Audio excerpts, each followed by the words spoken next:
সাম্পাজাক বিধানসভা চংবাড়িনি জরা সিপিআইএম কংগ্রেস गोथालाय চংবাড়ি বাতাইনা নাইমানতই গসিউই নাহারি মাইয়া ओंलाइजाक गनै बदलनि गोबां भोटार रंनो आबोनि मांफ्लिबो कासाय तंमनि नुकजाखा 2023 बिसिनि विधानसभा चंमारिओ बीजेपी हापांनो सबायनानि नाहार बुंबाय कांग्रेस सीपीआईएम थांसा चंमारि बादायनानि बागै गोथालाय मानो गसिउई नाहारि माइनि आंजाक गनै थों बदलनि भोटारक लाइथांनाय सालरंनि पातिमुरकनो मुइतु खलाय खा खामलायजाक भोटारक कांग्रेस सीपीआईएम केबेंगै थोंगोरों थोंजरा चाप्रब जागै लांमा जनाय भोटारनि नखुंनि बररक साबाजाक चंमारिओ गोथाजाक गनै कांग्रेस सीपीआईएम नो गसिउई नाहारि मानियांगै सुकांनि बिसिकलंनि केबेंगै सामुं तांमानो मुइतु खलायजाक तै जेबदलबाय गोरोंगै तंमानि आबदलनि बखा खा समा फुनुगलायजाक भोटारक आबुनो तैनो कक्तमा थुमनाय रकनि बसकागो खा समानि फुनुगै ककनारखा कांग्रेसनि खरकसा आदं तै केबेंगै थोंगोरों थोंजरा बदनि गोबांमा तांफां रकनि लांमा जनानि नांमानि ककनो खुशयबो ककलामना राखा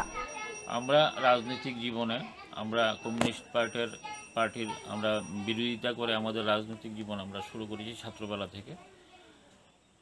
আমাদের যতটুকু মনে আছে আমাদের যে ওই বিভীষিকাময় পরিস্থিতিটা আমরা এখনো ভুলতে পারিনি। আমরা দেখেছি যে এডিসি নির্বাচনে কিভাবে শান্তি সাহা, শীতল সাহা, বাদল দেবকে কিভাবে হত্যা করা হয়েছে, কিভাবে উত্তর মহারানী মুকুন্দ দেবনাথ এবং তপন দেবরায়কে নৃশংসভাবে হত্যা করা হয়েছে, টাক্কাল দিয়ে কুবিয়ে গুলি করে খুঁচিয়ে তাদেরকে হত্যা করা হয়েছে। এই সময় তাদেরকে যখন আনা হয় তখন আমরাও ছিলাম, কাছে আমরা ছিলাম। আমরা নিজেদের হাতেই আমরা তেলিয়ামুড়া দশমীঘাট একটা কর্নারে আমরা ওনাদের সৎকার করেছিলাম। তৎসময়ে এই বিভীষিকাময় পরিস্থিতিটা আমরা এখনও ভুলতে পারিনি যে কিভাবে কমিউনিস্ট পার্টি তথা সিপিআইএম ত্রিপুরা রাজ্যে সন্ত্রাসের রাজত্ব কায়েম করেছিল। এবং আমরা প্রতিবার দেখেছি নির্বাচন চলার সময় এবং নির্বাচন পরিশেষে কিভাবে রেজাল্ট আউটের পর কিভাবে কংগ্রেসীদেরকে মারধর করা হতো, বাড়িঘর আগুন দিয়ে জ্বালিয়ে দেওয়া হতো। এই দিনগুলি আমরা এখনও ভুলতে পারিনি।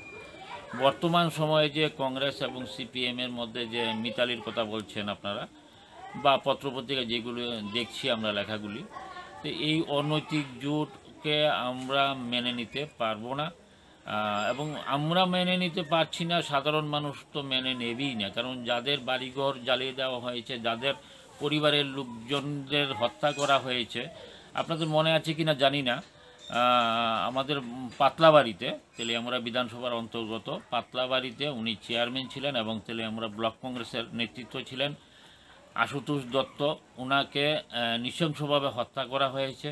এবং আমাদের আরেকজন 7 মাইল এরিয়ার চেয়ারম্যান ছিলেন উনি ম্যাথিউ মলসম, ওনাকেও নৃশংসভাবে কমিউনিস্ট পার্টির লোকেরা হত্যা করা হয়েছে। আসলে তাদের উদ্দেশ্য, কমিউনিস্ট পার্টির উদ্দেশ্য ছিল কংগ্রেস যাতে না বাড়তে পারে, কংগ্রেস নেতৃত্ব যাতে উঠে না আসে ওই এলাকা থেকে এবং কংগ্রেসকে দুর্বল করা। এই মুহূর্তে এই অনৈতিক জোটকে সাধারণ মানুষ মেনে নেবে না। আমরাও এই বর্তমান সময়ে যদিও আমরা কংগ্রেস পরিত্যাগ করে এই রাজ্যে কমিউনিস্ট পার্টির শাসনকে হটানোর জন্য আমরা বিজেপিতে আমরা জয়েন করেছিলাম, বিজেপির পক্ষে আমরা কাজ করেছিলাম। এই মুহূর্তে আমরাও আমাদের বিবেকও সায় দেয় না যে আমরা কংগ্রেস এবং কমিউনিস্ট পার্টির তৈরি হচ্ছে। পত্রপত্রিকার মাধ্যমে জানতে পারলাম কংগ্রেস এবং সিপিএমের মধ্যে তাদের উদ্দেশ্য হচ্ছে এই রাজ্যে আবার একটা বিশৃঙ্খলা তৈরি করা, জায়গায় জায়গায় একটা জাতি উপজাতির মধ্যে একটা বিভেদ তৈরি করা, এই রাজ্যের ঐতিহ্যকে নষ্ট করা, জাতি দাঙ্গা তৈরি করে একটা রাজনৈতিক ফায়দা নেওয়ার একটা চক্রান্ত চলছে কংগ্রেস এবং সিপিএম দলের মধ্যে, নেতৃত্বের মধ্যে। তৎকালীন সময়ে আমাদের ত্রিপুরা রাজ্যের মুখ্যমন্ত্রী ছিলেন মাননীয় স্বর্গীয় সুধীর রঞ্জন মজুমদার মুখ্যমন্ত্রী ছিলেন ত্রিপুরা রাজ্যের। তখন 1990 সাল এবং নির্বাচন হয়েছিল 8ই জুলাই। এখন পর্যন্ত তেমন কোনো আইনি প্রক্রিয়া দেখা যায়নি এবং তৎসময়েও ওই নির্যাতিত পরিবারগুলি বা ওই যারা স্বজন হারিয়েছেন ওই পরিবারগুলিকে একটা আইনি সাহায্য করা বা হত্যাকারীদের সুবিচার দেওয়া, যারা স্বজন হারিয়েছে তাদেরকে সুবিচার দেওয়া, সেই আইনি কোনো পদক্ষেপ গ্রহণ করা হয়নি। আজও অবধি আমরা তা দেখতে পাইনি। কমিউনিস্ট পার্টির উদ্দেশ্যই ছিল সাম্প্রদায়িক দাঙ্গার বীজ বপন করা, এবং তারা চেয়েছিল উপজাতি এবং বাঙালির মধ্যে একটা সাম্প্রদায়িক বিভেদ তৈরি হোক।